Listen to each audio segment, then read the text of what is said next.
ما شاء الله يا كركر كده قالت لي كده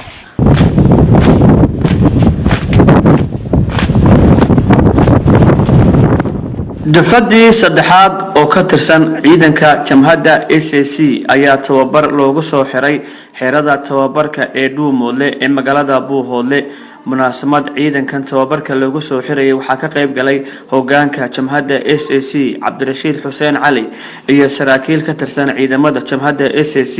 qaar ka mid ah cuqaasha iyo waxgaradka deegaanka Buuhoodle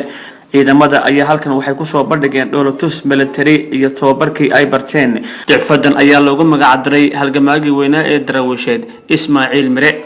ana waxgaradkii ay ka qayb galay tababarkan ciidanka loogu soo xuriyay ay sheegeen in ciidamadan si weyn loo tababaray isla markaana ka qayb qaadanayaan soo celinta iyo xoreynta gobolada SAC ee gacanta ugu jira maamulka Somaliland waxaa halkan ugu horeyntii ka hadlay hogaamiyaha jamhadda SAC Cabdirashiid Xuseen Cali waxaana uu faahfaahin ka bixiyay ciidamadan ee tababarka haatan loo soo xiray qacdarnay difacada kala shaalay waxa way maaragtay kulli ahmiyadii aanu siinayna waxay ahayd waxa way maaragtay kala shaale iyo nawaaxigiisa iyo dagaaladii ka dhacay waxa maanta aanu ku fadhino deegaankeena oo dhan waxyaabaha aanu ku fadhino ee nabadgelyada iyo waxa way maaragtay aanu ku joogno hadii dadku waxa laga yaabaa marka dagaal ama xabad ama dhimasho ama dhaawac ama barakac inay shareystaan shar maysan ahayn oo bisababka aysan shartu u ahayn waxa way hadii waxaan filayaa dadkii naga dhintay boqolku waxba uu heliyay hadii inta aysan ku tagi lahayn meesha lahayn maanta lama fadhiyeen si yaro maaragtay ugu soo durdurin lahaa laakiin maanta waxay og yihiin waxa ka soo horeeya way og yihiin marka dufcada Ismaaciil Mire fawaa'ida ama faa'iidooyinka uu leeyahay ama uu noo leeyahay inaan ugu magac darno waxa kamid ah in marka ugu horeysa aanu fahanno halgankeenan inuu ka duwan yahay halgamadii hore inuu ka duwan yahay hadda tusaale ahaan rag odayaasha watay soo qaateen SAC baanu soo marnay SAC khaatuma ku soo xigtay waxa weeye maaragtay meelihii ay ku dambeeyeen waan garanaynaa qaabkii loo aasaasay ama ay u dhismaysay xataa inay wax badan ka khaldanaayeen baanu arkaynay waxaanu arkaynay waxa weeye maaragtay dad aan ilaahay ku xirnayn dad khamriga cabaya dad waxa weeye maaragtay aan ummad matali karin oo waxa weeye maaragtay qaabkay u shaqeynayaan ba aadan garanayn waxa weeye way noo muuqanaysay dad wada dilaalina inay yihiin inay dad wada dilaalina ahaayeen way noo muuqanaysay meel aan wax ka qabanno baanaan joogin markaa oo mar walba marxalad baa jirta waxa weeye wax adigoo arkaya inay xun yihiin oo siday u soconayaan arkayso iyo qaribaada arkaya aadan markaa aadan waxba ka qaban karin way dhacdaa waxa weeye maaragtay waxyaabaha aan kaga duwanahay waxaa ka mid ah anagu marka ugu horeysa dadkani inay yihiin dad nadiif ah dad la soo xulay inay yihiin marka ugu horeysa waxyaabaha aan kala dagaalanay waxaa ka mid ah balwada iyo qabyaaladda aan kala dagaalanaa waxa weeye qofka ugu horeeya xataa waxa weeye ragga qofka aan isniraahno ninkan xagga qabyaaladda u iilanaya aan isniraahno si yaro tartiiba intaan u soo qabanno oo ciidanka dhex qaadno waan xoogaa intaan shaaha siino oo aan qancino raali gelino waan nirahnaa war ciidankan ka mid ma noqon kartid orod xaafadaha iyo xoolaha aad baan ku nirahnaa haddaanu ka dareenna xataa in xagga qabyaaladda u yara dhuntinaya haddaanu aragno mid la mida ragganu dee way garanayaanoo haddee ragdee balwadda isticmaali jiray way ku jiraanoo go'aan ka wada qaatayoo maanta waxay ku sugan yihiin iyo wixii hore ay ugu sugnaayeen way kala garanayaan waxa weeye waxyaabaan isla soo marnay qaarkood markaan saa u eegnay waryaana cayrin aan xirno qaar baa 4 iyo 5 casho kantiinada ku xirnaa waxa weeye maaragtay raggani waa rag lagu soo tabcay waxa weeye hadday hadal tahay hadday qaar baan xataa isugu gacan qaadnay xataa oo waxay isugu gacan qaadeen wax kala ma warbalowda iska daa waan isugu gacan qaadnay qaar baa waxa weeye kantiinadaha la dhignay marka dadku dad kale oo de loo soo iibinaya ama gobollo kale looga soo raraya ma jiraan dadku dadkiisi waa dadkan hadday wanaagsan yihiinna waxa weeye ayaga waa dadkoodii hadday xumaadaanna waxa la doonayaa in loogu tabco oo waxa weeye maaragtay la soo saaro qofdii xumaanta ku dhashay ma jiro waxa weeye maaragtay dadku in lagu tabco oo la tarbiyeeyo oo la diyaariyo oo xaggii ciidanka xaggii askarinimada xaggii ardaynimada dhinac walba in laga diyaariyo marka ilaahay subxaanahu wa tacaala wuu nagu guuleeyey waxa weeye dufcadii horena sidaas si lamida tanna sidaas si lamida si guud uun maanta waxaa lagaga xisaabtamayaa dhulbahanto iska daaya xataa dadyo doon hadduu ilaah yidhaahdo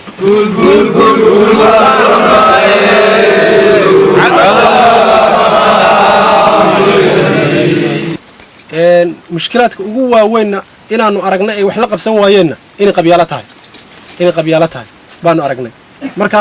uun xalka ugu weyn maaragtay ummadan ay wax ku qabsan karto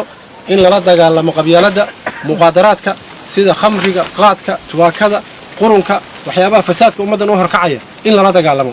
waxa way ummadani marka waxa way maaragtay si kale oo waxa way maaragtay maraaxishayda ama qadiyaadkeeda ay ku hagaagi kartaan ma jirto kullay guud ahaan uu maaragtay ragaasi waa ragaan ku soo tacabnay waxa way maaragtay waxay u baahan yihiin wixii hadda ka dambeeya in maaragtay tacabkooda la sii laba jibaaro odayaasheenii cuqaasheenii waxgaradkeenii waxa way maaragtay in gacanta lagu wada qabto talada ciidankani iyo nidaamkiisa waxa iskale cid walba oo waxa way ummadan inay badbaado doonaysa ba iskale cid gaar u leh ma jirto cid waxa way maaragtay hadeer dana gaar ku qabsanaysa ma jirto nagu waxaanu bilaabnay dadku si nadiif ah inay ugu shaqeyno waad garanaysaan halka ciidanku buuhoodle waxa weeye waa caloosheenii wey ciidanka markuu tababarka ka soo baxo markuu dhismo buuhooda laguma ururiyo ciidanku waajibaadkiisa gudanaya deegaamada iyo furmaha iyo dhulka waxa weeye maaragtay cadowga uu jooga la geenaya halkan Carraweyn ciidan baanu geynay Horfadhi ciidan baanu geynay Magaagla sidoo kale iyo deegaano kala badan ciidamo aanu geynay baa jirta fariisimo la ogyahay iyo kuwa aan la ogeynba way jirtay raysna hado xafladii hore ma joogino maanta dhaqaaqan aynu dhaqaaqnay talaabadan aynu dhaqaaqnay maanta anigu ay ugu hortahay waa ka qeeraysnahay waayo dawa waxaan baryahan arag ninba wuxuu yiri tilmaan bixiyay bariyo wuxuu yiri sagiir iyo kabiir xaajadii naga salaatowday ee siifankeenii horiyo odayadii seegtay masirqaynu nahay waa horeba sida tarmaan yeelo horta deesmena waa horna wayna oo kale isku leedahay kuwii hore wayna dhicisoogeen taasi waa kaftan iyo tusaalaha iyo qiimaha qiiradayda aan ku cabiray haddii aan isweydiino cadowgeenu waa kii cadowgeenu waa macruuf waa la yaqaan waa ilaa gaatama iyo ilaa yoocada inta u dhaxaysa ciddii inaga haysata ee ku nool kuwaasaa cadow inoo ah higsigeennu iyo himiladeennu waxa weeye kuwaa in aan ka safayno gobollada SSC saddexdaa kelmad waa sool sanaag iyo cayn insha Allah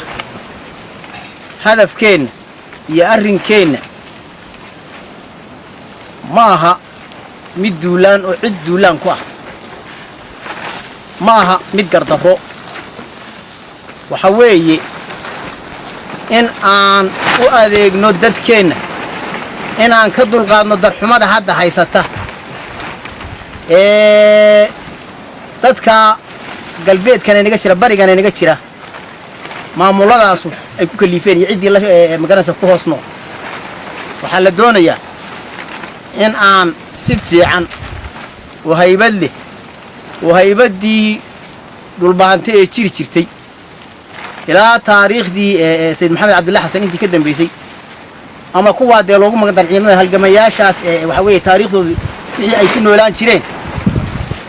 baad raadinaysaan waxaa laydinka doonayaa inaad dadkiina u dulqaad badnaataan ninkii la odhan jiray in Cabdullaahi Xasan maruu Soomaalida gabay ku cabiray wuxuu yiri tol duloobay oday doorana loogu dawgalay marun baa duqaydii xumayd dana badhaafaale baldo iyo rag carad duuban baa dib u guhaadoon waxa la rabaa odayaashii hore waxay xumeeyeen inuu ka guhaadoono oo soo celino waxay xumeeyeen walaal ku soo celino